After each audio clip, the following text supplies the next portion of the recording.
Good evening, everybody. My name is Lauren De Jesus. I am the Civic Engagement Educator at the UIC Latino Cultural Center. Thank you so much for joining us for today's Climates of Inequality program. Before we get started, there's a couple things to keep in mind. First, we wanted to do a quick access check. Please let us know if our audio is okay. Let us know in the chat. Also, let us know if you are able to access the live caption option by clicking more and show subtitle at the bottom of your Zoom screen. If you have any questions about accessibility during the program, please message us and we'll guide you through that process. Also, this program is recorded or will be recorded on Zoom, so we can pause for folks to accept the prompt. But as always, please be mindful of the virtual space. Use the chat for comments and questions, and we'll try to get to them towards the end of the program. And one final thing we would like to share is that in the spirit of healing, we acknowledge and honor the original peoples of the Chicagoland area, the Three Fires Confederacy, the Potawatomi, Odawa, and Ojibwe nations, as well as other tribal nations that know this area as their ancestral homeland, including the Menominee, Ho-Chunk, Miami, Peoria, and Sac and Fox. Further, we recognize that Indigenous peoples are the traditional stewards of the land that we now occupy and acknowledge this land is the current home to one of the largest urban Native American communities in the United States, and that Native people are part of Chicago's past, present, and future. Finally, to acknowledge is to act, and we encourage everybody to consider the multitude of ways to translate knowledge and thoughts into active support for Indigenous peoples and communities locally, nationally, and around the world. Again, thank you so much for joining us today. I will now pass the virtual mic to our Center Director, Rosa Cabrera.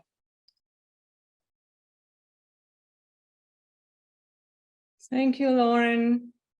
Good evening, everyone, and welcome in this rainy, snowy night, I should say. I'm Rosa Cabrera, Director of the UIC Rafael Cintrón Ortiz Latino Cultural Center, known as the LCC. Thank you for joining us in this virtual space for our Climates of Inequality presentations. This is our third year hosting Climates of Inequality and our last presentation for this year. You can access all the other video presentations in our website. I think we'll be putting the link in the chat pretty soon. By now, we should have 13, so I believe this is the 14th presentation that we've done in 3 years. A little bit about Climates of Inequality, the public programs. These programs highlight local, national, and international leaders working on environmental and climate justice. The guest speakers have been sharing frameworks and solutions to address the disproportionate impacts of climate change and environmental pollution on communities of colors, Indigenous, Black, low-income earners, and including women, the very old and young, the LGBTQ, disabled, and undocumented communities. Before we start the presentation, a few shout-outs are in order. We can start with our partners, the Humanities Action Lab, where the Climates of Inequality Project lives, in organizations Alianza America and Little Village Environmental Justice Organization, known as El Vejo, for their continuous collaboration with the LCC this past 3 years. To our co-sponsors, the UIC Sustainability Fee, Latin American and Latino Studies, Social Justice Initiative, Department of Anthropology, CIMAS Project, Freshwater Lab, Great Cities Institute, Las Ganas Project, Museums and Exhibition Studies, and Native American Support Program. And also to the student panelists in my environmental and climate justice class. They are Denise Moreno, Linda Lopez, Oliver Ciciora, and Samantha Martinez. The presentation today will be for about 30 minutes long, and then it will be followed by a short presentation, by a short conversation between these 4 students and our 2 guest speakers. Today's presentation will focus on efforts by 2 organizations in the San Joaquin Valley with a women's-led vision anchored on food sovereignty, which favors small-scale food producers aiming to transform the global capitalist food system.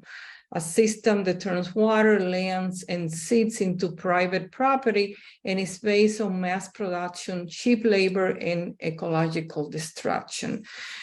A bit of background on our two guest speakers who I have had the pleasure to listen to through our mutual work with the Humanities Action Lab this past year. They are Brenda Gutierrez Mora and Kassandra Hishida. I'll start with Brenda. Brenda Angelica Gutierrez Mora studied anthropology and community research and service at the University of California, MERCED. Brenda comes from a background in decolonial anthropology, grassroots organizing, and narrative and communications work. Brenda is rooted in disability justice, transformative justice, healing justice, and abolition and permaculture, and serves as the Deep Roots Program Manager for Foodlink for Tulare County, seeding food sovereignty in the heart of California in the San Joaquin Valley. And Kassandra Hishida, she grew up in Fresno, California, and is proud of her Central Valley roots. She studied environmental science at Fresno State and holds an MS in environmental studies with a graduate specialization in food studies from the University of Oregon. Kassandra served as an environmental health and justice fellow at TATSEX Action Center before returning home to coordinate the Community Alliance for Agroecology, a coalition of organizations working alongside the most impacted communities of San Joaquin Valley to address the environmental injustices perpetuated by the food and farming systems and to create solutions that foster ecological balance, public health, and economic equality in this region. Please join me in welcoming Brenda and Kassandra. We're so very happy that you are able to share your time with us today.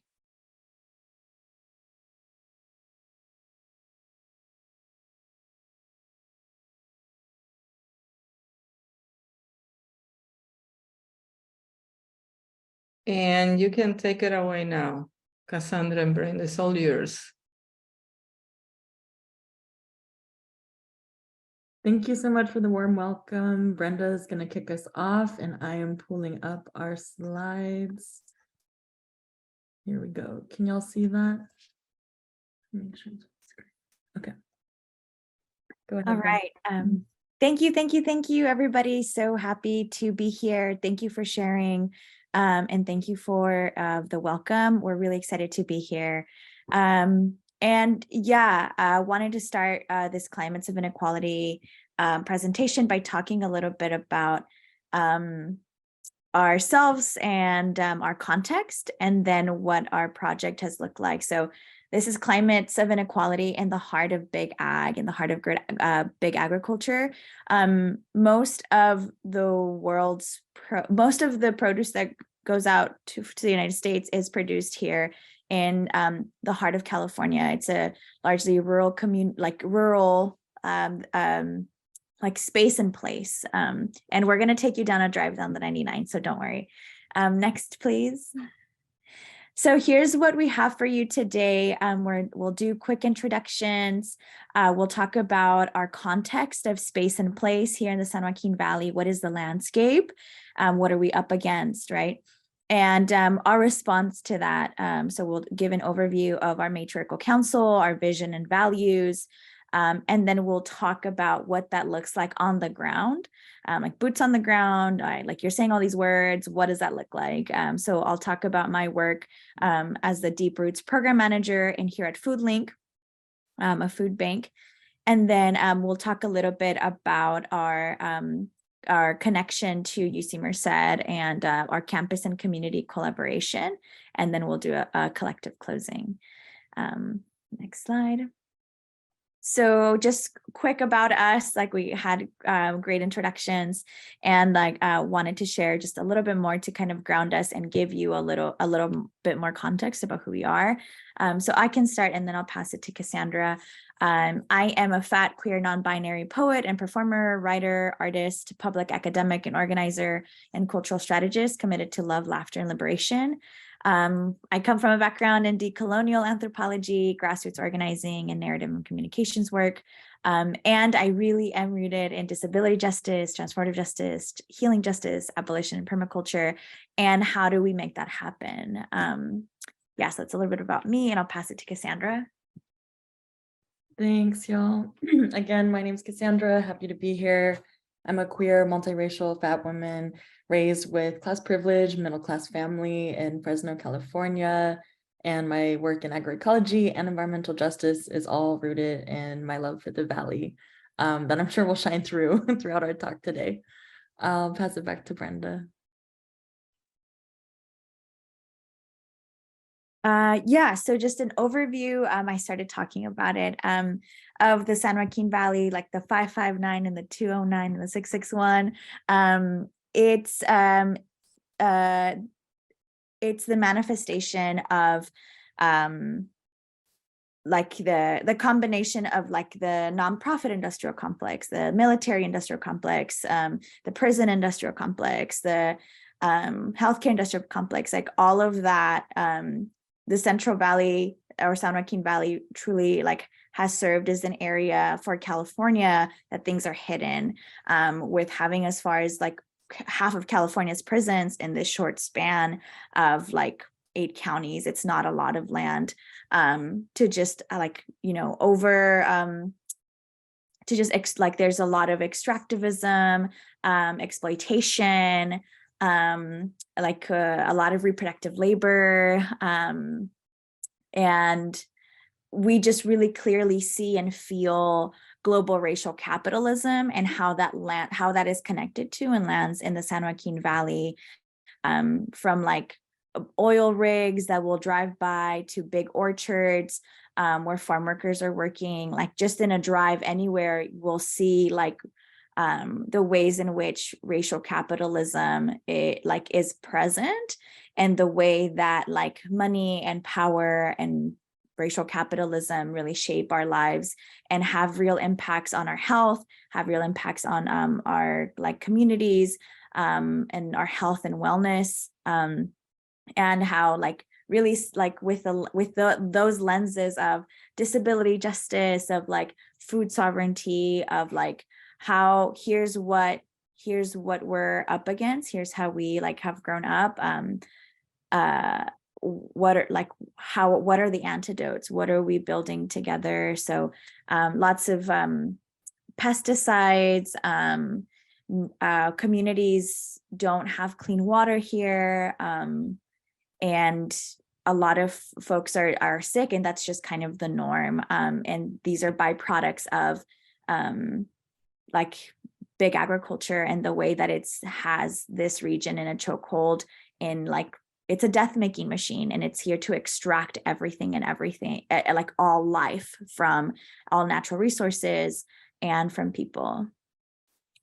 Next slide. So I'll pass it to Kassandra to take us down a drive down the 99, which is the highway that kind of connects this region to Northern California and Southern California. Thanks, Brenda.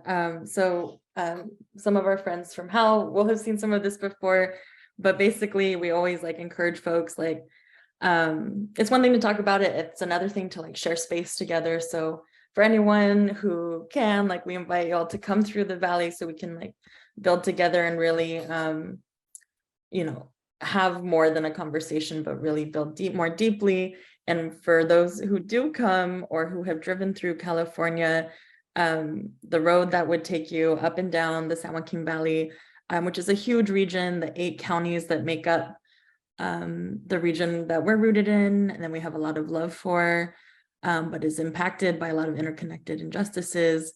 The 99 is the not particularly exciting drive that takes you up and down, but something that we talk a lot about in our work is when we're on our ways to meetings, to visit some of the different gardens or farms that we're building together.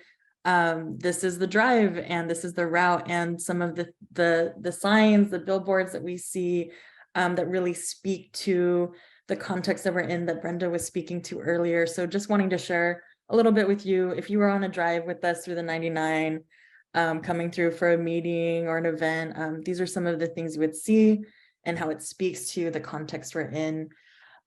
So a lot of what Brenda was speaking to is the different ways that industries have extracted from and harmed and continue to harm profit from communities of color, low-income communities, Indigenous communities in the Central Valley.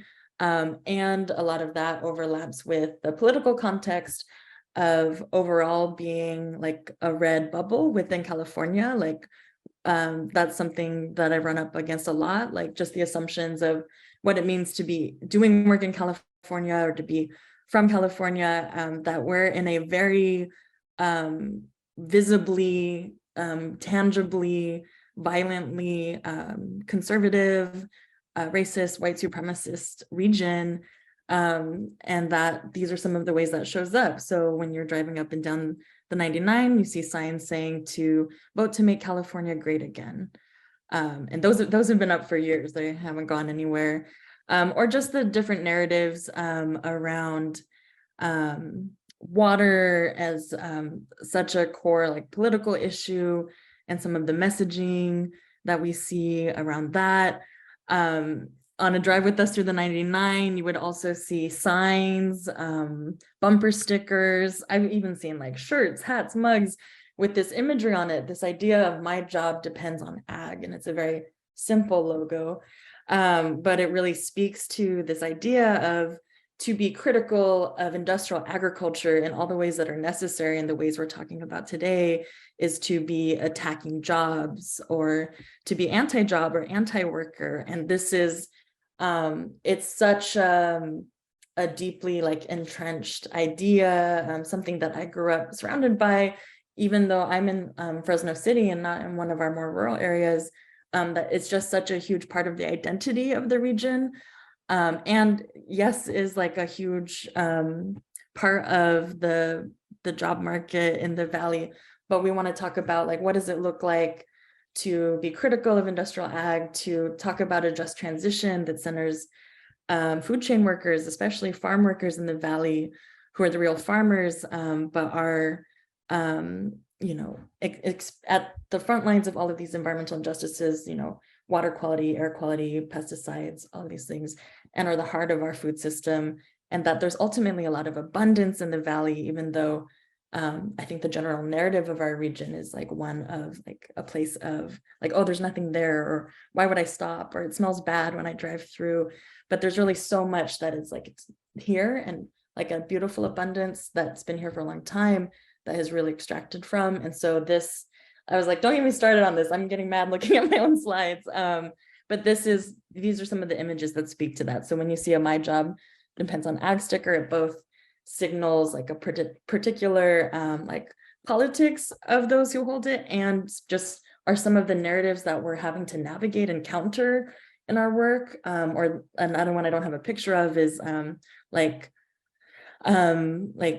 that the Valley feeds the world, or big ag feeds the world, kind of what Brenda was speaking to earlier, of a lot of produce coming from here, but it doesn't feed our own communities, and it doesn't feed those who have grown it, again, the food chain workers and farm workers in our region. So those are some of the images you would see on a drive with us.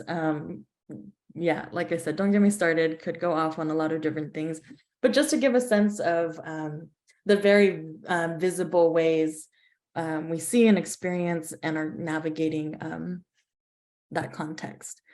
So taking all of that, we want to talk more about how are we rooted in and responding to that context, the politics of the Valley, the narratives of the Valley. So the work that I'm really honored to be part of is what we're now, what has grown into a matriarchal council led by women of color and Indigenous women, who live and work in the Central Valley, and bring a mix of experiences and backgrounds to that work. Just to share a little bit about the vision that brought us together. Part of wanting to share what you would see on a drive through the 99 was to also uplift, like, that's the general, I think, perception of the region. And so when I look, like when I do a Google image search for like food sovereignty, food justice, agroecology, permaculture, some of the words we'll be talking about today and the social movements that are central to our work. The imagery rarely is connected to our local context. You don't see our region, the Central Valley, held up as like, this is where you go to see solutions and practice. It's where you go to see the injustices. So in the back right corner of the image there, you see some of the context Brenda and I are sharing about. There's a plane dropping pesticides. There's an oil rig extracting from the land. The land is dry, has been extracted from. That's what we see as well on a drive up and down the 99 and just in the communities that we live in and work in. And then moving forward into the image, you see something else that we see a lot in the Valley, which is the people power of communities who have been surviving and resisting across these sites of agriculture and harm for generations. And so really wanting to affirm and appreciate the various like social movements that have continued in the Valley, the organizing and movement building that has happened and is ongoing.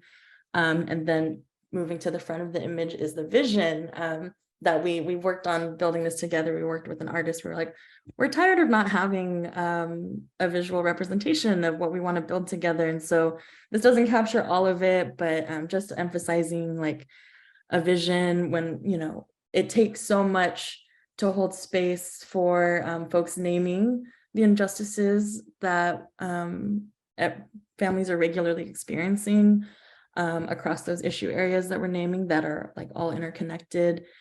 And takes even more to hold space for like, how do we really hold and move towards a vision for not just saying no to big ag, but yes to alternatives and the kind of farming that we want to support and see and build together. And that is largely what has been done, you know, for generations since the beginning of time by Indigenous peoples, by communities of color.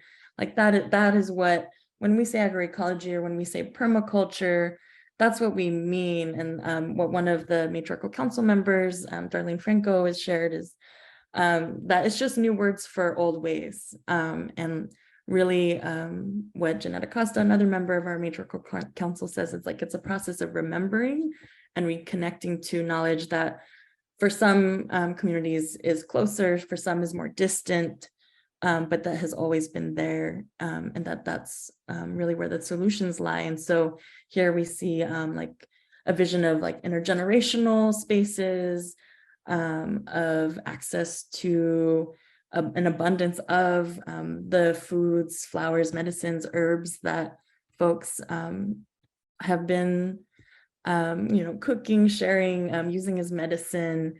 And we also have an example on the right of the three sisters, corns, beans, and squash, companion plants who support each other to grow well. And then we have a seed library, community kitchen, worker-owned cooperatives, all of these things that we deserve, that so many folks already know how to do, and we're working to name and address the barriers to building those. So that's a little bit about the vision, both naming what we don't want and a clear critique of industrial agriculture, the many issues that are rooted in it, and then being really clear on what is our vision moving forward. And that each of us in this Matriarchal Council that I'm sharing about, and more broadly throughout the Valley, might hold different pieces of that vision or different manifestations of it, but that it's something we want to build together, and that's what we're working towards. So just to read briefly, our vision, an autonomous web led by Central Valley women of color that prioritizes healthy communities and the mutual care of all its residents and ecosystems. Our mission to create, implement, and support food sovereignty and land back efforts in the Central Valley using the frameworks of agroecology and permaculture, indigenous wisdom, and place-based solutions beyond capitalism that bring health to the land, relatives, and all our relations, and our values that we are rooted in and continue to check for alignment with our abundance, food sovereignty, land back, care for all living beings, and respect for the earth. So something that we've worked to implement is, how do we as a group, what I'm referring to as the Matriarchal Council, organize ourselves to move that vision and mission together and to be in alignment with those values. So I'm excited to share just in the past year, really some exciting efforts to do that. So won't get into the weeds of how we work together, but basically that there's 3 entities that currently make up and are part of and co-lead the Matriarchal Council, the Wachumni tribe, Foodlink for Tulare County, who Brenda is here representing, and then Central California Environmental Justice Network. Again, each holding different pieces of the vision. The Wachumni tribe, who is not a federally recognized tribe, so has had to establish a nonprofit to receive resources that might otherwise be available to them, are working to establish land bases to practice native food sovereignty, and started a farm in the pandemic to feed the communities there. And that work has taken off since. Central California Environmental Justice Network is deep in organizing and advocacy efforts across issue areas in the Valley, and works with a lot of farm worker communities who have been saying for years, we want to start our own farms. We want to farm as livelihood. We know how, where's the support to do that, to be able to farm without pesticides and all these other things. But because they do pesticide advocacy, that's been a common thread in the conversation. So working to expand beyond the advocacy work to not just say no to big ag, but to also be saying yes to how do we support farm workers who are the real farmers of the Valley. And then for Foodlink, Brenda will share more, but is a food bank with the understanding that providing the direct service of food is helping meet a basic need, and that systems change is necessary too. So these are the 3 entities. We work together.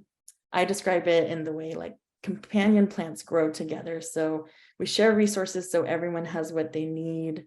We support each other by sharing models and lessons learned from the different projects and programs we're building together. And we're really working to create support systems and structures so we can all grow well together, each playing our different parts and holding those pieces of that shared vision.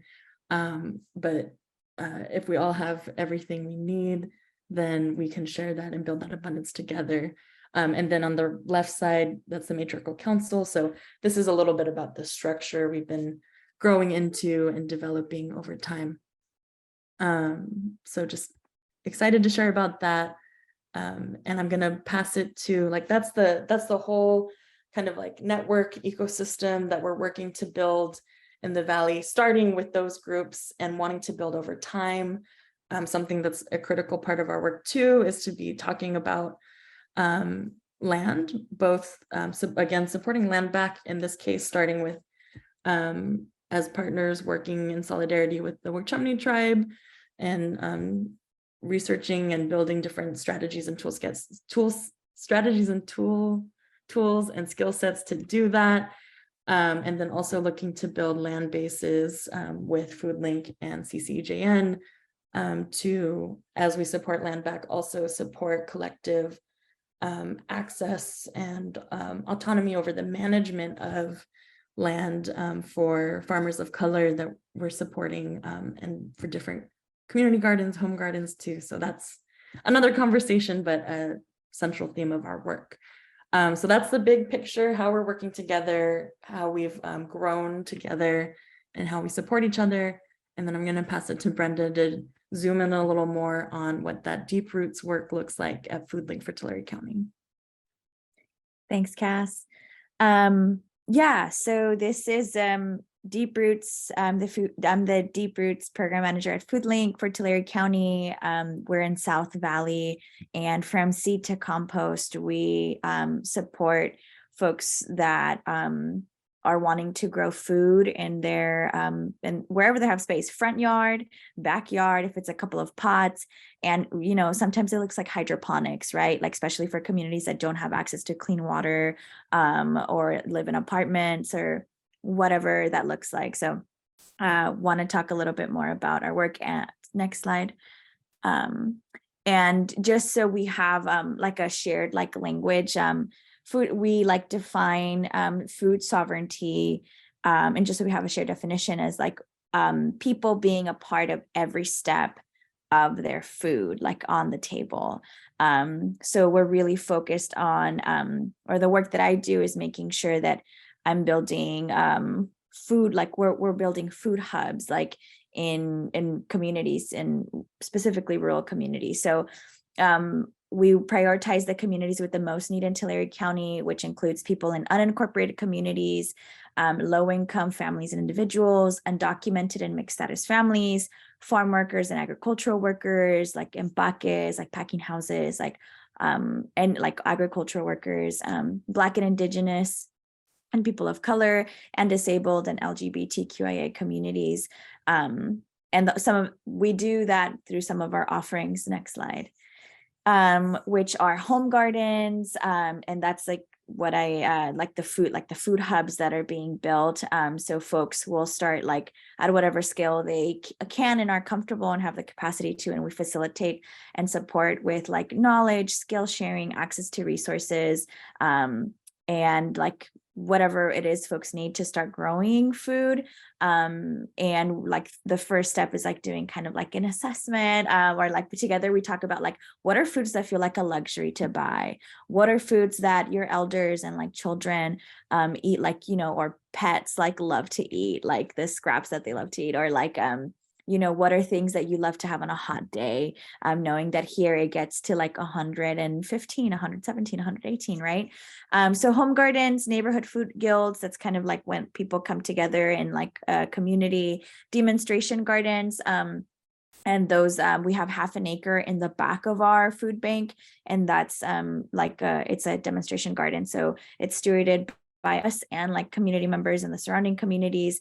And we're able to show like, oh, these are the different methods of trellising, or like, these are the different methods like of using straw or doing composting. So we use this half acre to demonstrate different ways of building closed loop systems, or different ways of like using everything we have to grow. And we have a lending library. So there are some demonstration gardens that like they have 5 acres and they like need a tractor, or they need like people need wood chippers. So we have some limited items that we we have a lending library, and those are always the biggest barriers to building out something, not having access to buying those things, like and it's so like maintenance of those things, like diesel for those things, or even hauling it, like a truck, and like everything else you need to do towing and hauling. So these are some of our offerings for the Deep Roots program, and we have pictures. So these are some of the harvests of like the half acre in the back. So we grow in like it's not monoculture, and we're surrounded by monoculture. So that's like when one crop or one fruit is growing. So there's orchards and orchards and orchards, or like rows and rows and rows of corn. We like in one like raised bed you can grow like the 3 sisters, right? Corns, beans, and squash, and they all serve different purposes, and they grow well together. Anyway, so really rooted in like abundance, like folks that come volunteer, take food home after volunteering. So we have like squash, we have like cempasúchil, that's kale back there. Here are a ton of, there's the donut peaches, really good, really sweet. That's corn that we grew this year. It was so sweet. Those look like pearls. But yeah, so just really love sharing. Next slide. And this is one of our home gardens. So we like brought the lumber, we set up irrigation, and like making sure that it's not staff led, but rather that it's like each one teach one, right? So we're there to facilitate access. We're there to like talk and be in deep solidarity. And there's a lot of skill sharing and skill building that happens, and like making sure that folks are able to and feel empowered to change their material conditions, right? Like that it's not just like being dependent on XYZ, but that we're like communicating like really clearly about like this is a shared vision that we have and how we're showing up together. So on the left, that is all tomato plants. And just like in when we talk about abundance, like you have to cut tomato plants to make sure that they grow and they have enough air so that like they like can breathe and can thrive. So what our home gardens do is they'll put them in water and they'll grow roots. And then like we have a bunch more tomato plants that then get shared around. So these are the ways that we're like thinking beyond capitalism, that we're like practicing like living beyond capitalism too. And like the sharing, skill sharing, sharing of tools, knowledge and labor. Yeah, next slide. And then on the left is our harvest that we did for a volunteer day. And that was full circle. So our first volunteer day of the year, we planted a couple of beds. And then like during our last volunteer day for the season, we did this big harvest. That's a wheelbarrow full of food, like full of food. And on the right, there's seed saving that's happening, like these giant mammoth like sunflowers. And all of these plants like serve medicinal purposes like sunflower roots, like if they're dehydrated, making sure we're saving the seeds, and like we have workshops on seed saving. We talk about why it's so important to seed save. And like seeds are just so incredible and abundant. Like they have everything they need to grow. It's just about that the environment is right. So there's just so much abundance and so much life around us. And yeah, these are some of the ways that it's shown up and allowed us to connect more deeply with each other. Yeah, next slide. Yeah, so now that's like a cute transition to talking about our campus and community collaboration. So through the Humanity Actions Lab project, we teamed up with Dr. Rebecca Riles, and we're making a podcast. So we did a couple of trainings, student trainings, supported with community outreach. And right now we're in the process of student-led interviews with folks that are practicing agroecology, practicing permaculture, and that have been doing this like radical, like revolutionary work in the heart of big ag. And it's really beautiful to see. So we're co-creating a podcast, and it'll launch in December. And the student fellow will be a part of this to help make it into its final form. And that's our project that we're like stewarding with UC MERCED. And we're wanting to archive those stories and archive that this is happening and connect other people. So we're really trying to do storytelling for change with UC MERCED. And I don't know if Kassandra, you want to add anything? I think just really briefly, like emphasizing that to the points we were saying earlier and laying out the context, like there's just so much like messaging and propaganda about like celebrating big ag, and that it's like how we feed our communities, it's how we have jobs. Really, and also like painting agriculture as a monolith when there's like a wide spectrum of how folks are growing food and farming. There are small scale diversified farms in the valley, but folks don't see them, and there's not as much like political representation or like community like nonprofit organizational support there. So anyways, just that this, in addition to just wanting to like have a like great collaboration, working with students, working with UC MERCED, is really about telling another story, doing some like narrative shifting work, and really wanting to like uplift alternative narratives around agriculture, both critical of industrial agriculture and affirming the ways communities have been resisting industrial agriculture and have been building alternatives, and the ways that that's continuing. And like part of that even translated into doing like student reflections on TikTok. And like we were talking about, like we're tired of seeing like negative content about our community and about our region on TikTok, like really wanting to just, even in small ways, like just shift the conversation and have uplift other stories. And then to do for the trainings, really appreciate Brenda's leadership on that too.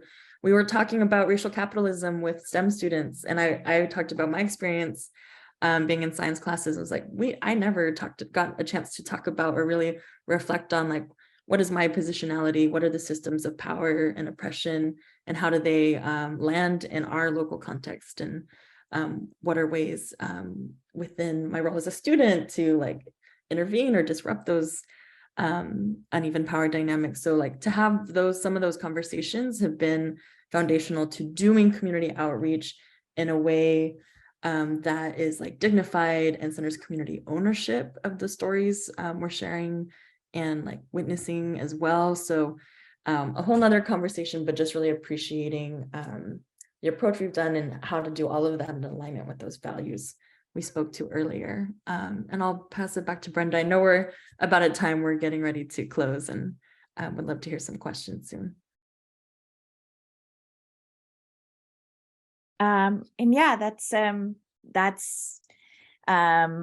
we're working on, what we're doing, and just like at every point, like checking for alignment with our values. Like the mindset and the vibe here is like scarcity. Like everywhere you turn, everywhere you look, like there's signs that say like really wild things. And there's this like, you know, like narrative, just to like finish off with this, like this narrative of like no farmers, no food, like food grows where water flows. And it's actively disempowering to be queer, to be brown, to like be disabled, to be anything other than like the dominant core power like identities in this region. So to even like to do this work, to share, to like make it more survivable outside of like the traditional like recycle for the environment, right? Like we know that the climate crisis is not up to like individual actions. It's like making sure that we're all understanding who our enemies are, which are like the, you know, wealthy few, and that we're making, how can we make our world and our context and how we're living more survivable for each other and for ourselves. And we know that we need everybody and we need each other. So just wanting to close off with that. And I don't know, Kassandra, if you want to add anything. No, thanks, Brenda. Thanks, everyone. And we'd love to open it up for questions, comments, reflections. We could go for hours, so we'll just stop there, and would love to hear from y'all and appreciate sharing space with everyone.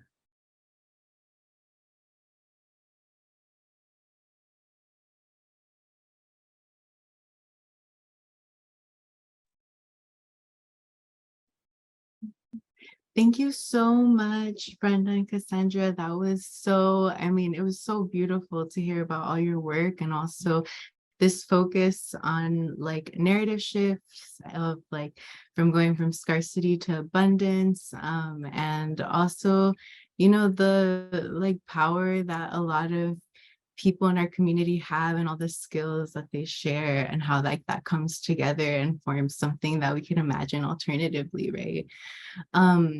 So with that, I want to open it up to questions from the students. And while the students are sharing their questions, please, anyone else in the audience, go ahead and in the chat, you can type your questions, and hopefully we will get to it. So students, please go ahead and jump in. I could jump in. Thank you, Kassandra and Brenda. That was super interesting. And I have a lot of questions, but I'll stick to one.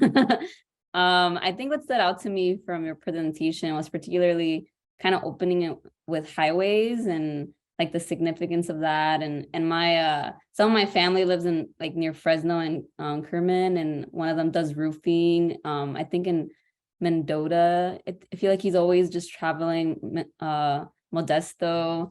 One of my uncles just travels a lot, and so yeah, I was like, my question revolves around the highways and how is that significant to your work? Kind of you like opened it with talking about the 99. So I'm just wondering how does highways and movements play a role in some of the ideas that you were touching on, like food sovereignty and environmental justice.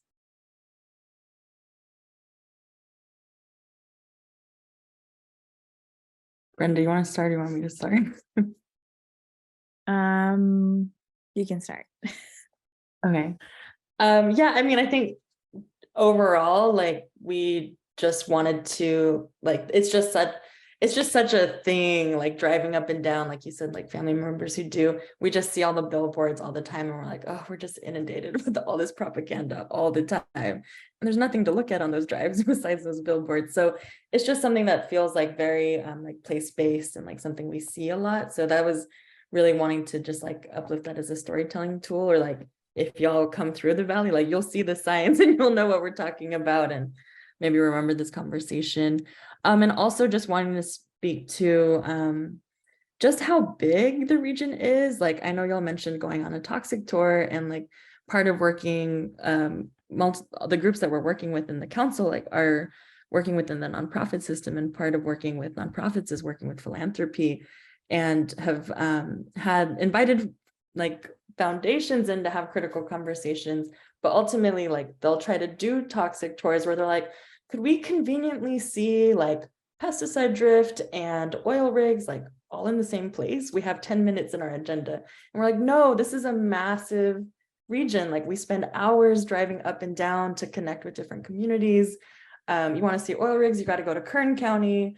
You know, pesticide drift will be more in these counties. Like just wanting to speak to both like the valley in and of itself, like it's not a monolith, and there's a lot of like different context. We tend to think at the county level because each county is really big. So that's just I've learned that's like more of a California thing too. But there's just so much happening across the region. And so like talking about like, you know, having to drive an hour and a half to like go to a meeting I'm going on Thursday, and we're still in the same region, just like a county over, is just trying to speak to like the scope that we're talking about and what that means for like some of the challenges around doing like community building and organizing across that big geography. And for me, it's like a very personal thing of like, especially because we're talking to like folks doing an environmental justice class. For me, it was really going to school in Oregon, when in my food studies symposium, like all of the case studies about what's wrong with our food system, or almost all of them talked about the San Joaquin Valley. And it was just so frustrating to see like that our region only come up as like part of the issues and not the solutions. And so just wanting to, I'm sorry, I lost my train of thought, but that was just something that's come up a lot too. So appreciating the chance to like share with y'all and share those experiences. Brenda, I don't know if you want to add to that. Yeah, just real quickly. I love the valley. Okay. And like wanna like something I'm really interested in, and still like you know, not the expert, right? Like just have, you know, my experience of my family, but like following capital and labor as it's mapped out onto natural resources, which are extracted here in the valley. And like holding that and holding like industrial agriculture is a legacy of colonialism and imperialism. And so holding those two things, and then holding like the 99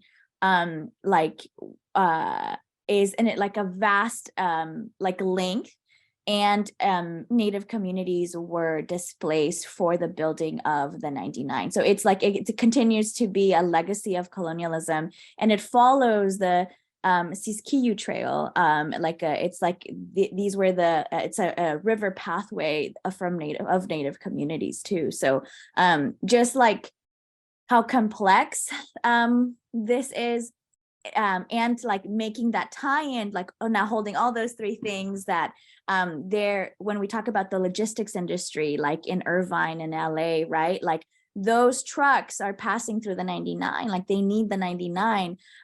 So all of these, like when we talk about logistics, when we, like, yeah, we talk about farming, farm workers, how does that food travel? How do those things travel? And then like kind of just holding all those things together is something that like I think about a lot. Like I want to shut down 99, like let me know when, and like the impact that would have on like economies like throughout, right, is like wild. So just wanted to add that. Yeah, thank you so much. I think we have time for one more question. Does anyone want to share?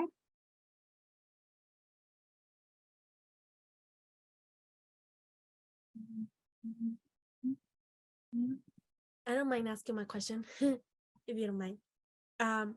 Thank you so much for the presentation. I really loved it. I have to say that both of you are incredible leaders. So I wanted to ask you, what was the biggest lesson that you had to learn in order to become the incredible leaders that both of you are?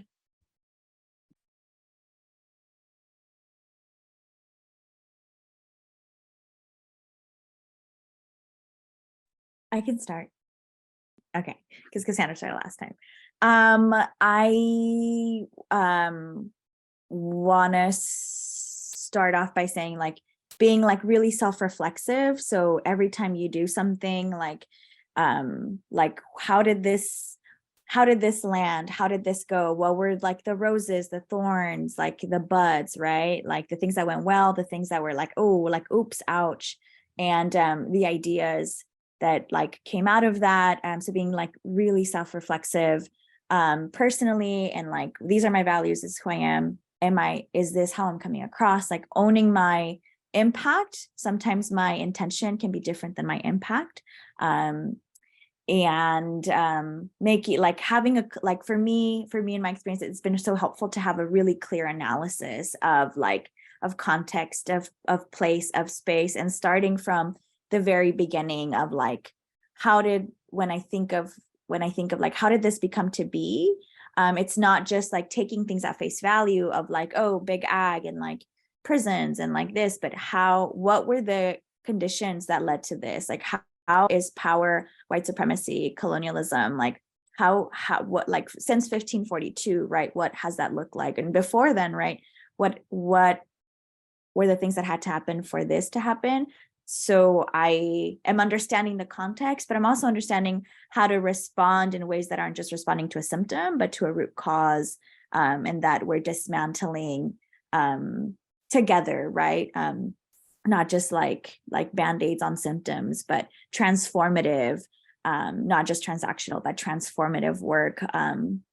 Yeah, so those are like the things that have felt important to me, and that like I'm really humble. I don't know. I'm almost like I don't know anything. Like what? Like I'm down to learn. Yeah, and I'll pass it to Cass.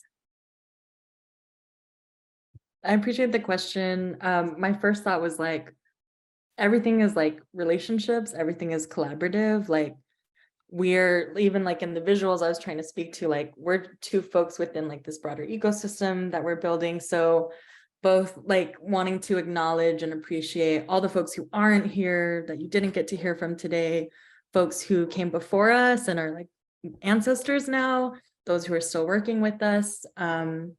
So just like appreciate, like naming that, I was like, well, like even the idea of like being a leader, it's like we're a team, right? And like that's been just learning how to, something I learned, I think from Brenda, actually, like the idea of moving at the speed of trust, and what that means for like what we talked about is just like a small piece of like a much bigger body of work. And there's so much we want to do and so much we want to build, and that we really have to center like our trust with each other, the relationships we've built to this point that we continue to hold. And so that means like learning about conflict engagement and mediation, and like what does accountability look like in practice and as an invitation, all things that I'm still learning about. And I think also just to me, of all of the values that we've named, really coming from a place of abundance, like it is a discipline, like to actively be like, wait, like the scarcity isn't real or it's being imposed on us. Like, how do we really build together in a way that like everyone has everything that they need when competition is the norm over cooperation? And what that means to do work collaboratively. Just to like the last thing, I was like, we shouldn't be like lifting up folks as individual leaders, right? Like we really should be building collectively, like everything gets done in collaboration. So how do we like honor, affirm, appreciate what everyone brings to a space, to a project, to a group, but not like overly emphasize like charismatic individual leaders, because that happens a lot, especially in like nonprofit spaces. So those are some lessons, and I appreciate the question and the time to share. What a beautiful way to end. Thank you so much, Brenda and Kassandra. Really so much to learn about communal care and really taking care of each other and offering to each other what we can, and how all of that creates all of this a really big theme that you all have brought up of abundance in our communities. Thank you again to the student panelists for your questions, and to everyone who came, thank you so much. It really was beautiful to be a witness to all of this. Please check out our social media for any upcoming programs that we have next semester, and follow us on social media. So that brings our program to a close. Thank you again. Round of applause. Thank you, everybody. Have a good night.